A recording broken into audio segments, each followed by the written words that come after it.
Hi, this is JAVIN A KHAROD, a chemical engineer by profession, going to continue our today's topic, steam cracking. Now, what is that?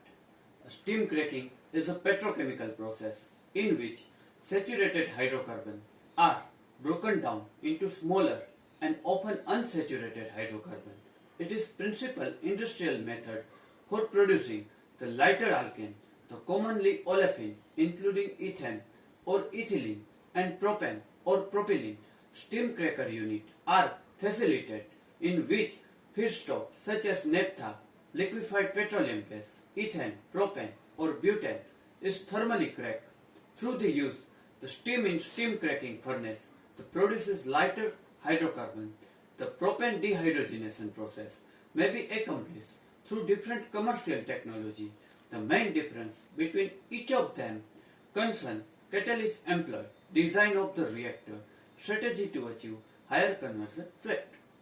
Olefin are usually precursor.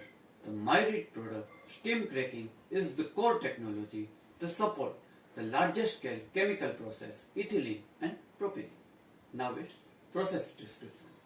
What is process description? In steam cracking, the gaseous or liquid hydrocarbon feed like naphtha, LPG or ethane is dilute with steam and briefly heated in a furnace in absence of oxygen. Typically, the reaction temperature is very high. At around 850 degrees centigrade, the reaction occurs rapidly. The residence time is on the order of milliseconds. Flow rate approach the speed of sound. After cracking temperature has been reached, the gas is quickly quenched to stop the reaction in a transfer line, heat exchanger or inside quenching heater using quench oil.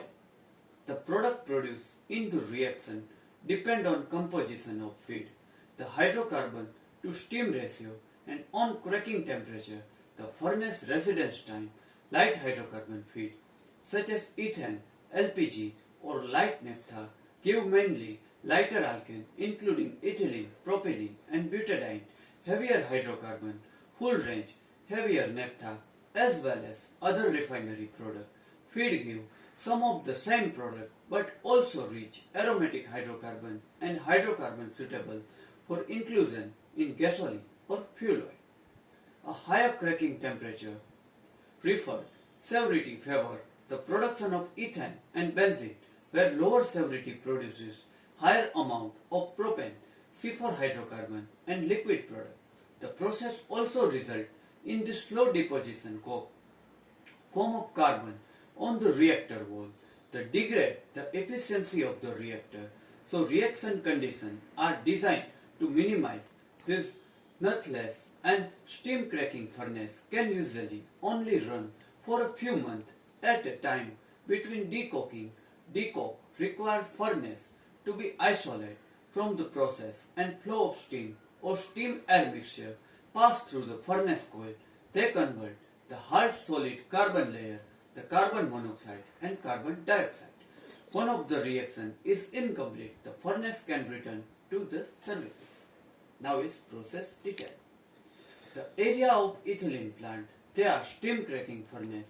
The primary and secondary heat recovery with quench, a dilute steam recycle system between the furnace and the quench system.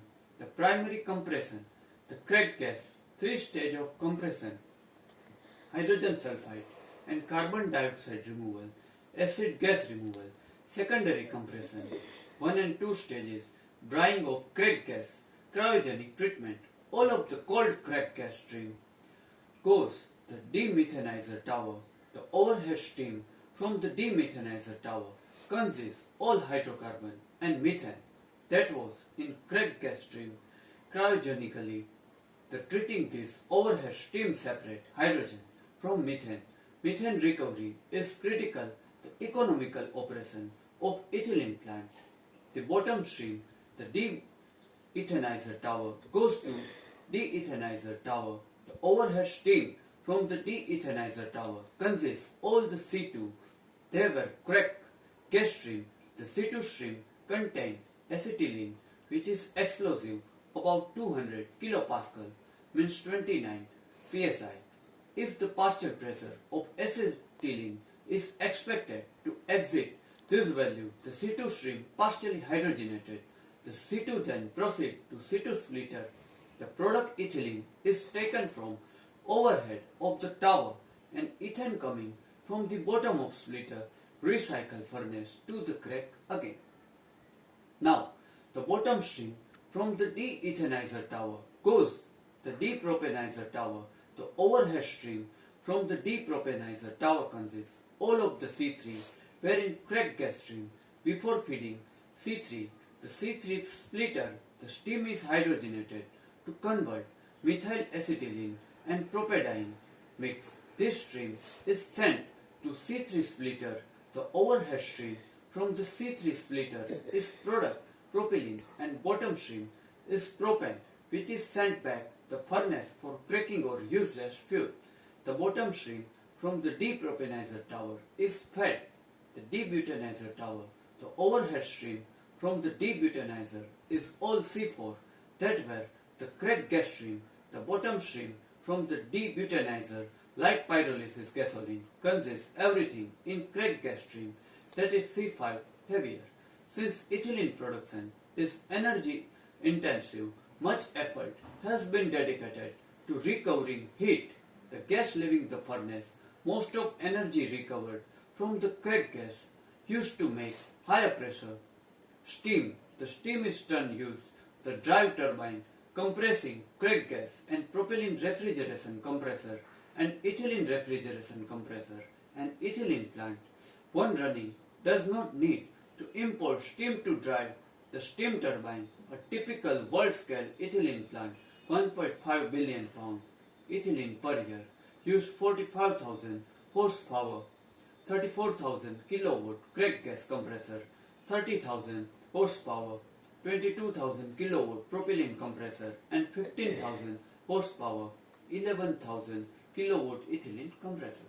Even through the energy integration with the steam cracking plant, this process produces unsurroundable amount of carbon dioxide per ton of ethylene. 1 to 1.6 ton carbon dioxide, depending on feedstock, is being produced, resulting staggering amount more than 300 million ton of carbon dioxide, and that is annually emitted into atmosphere, which 70 to 90% is directly attributed to the combustion of fossil fuel.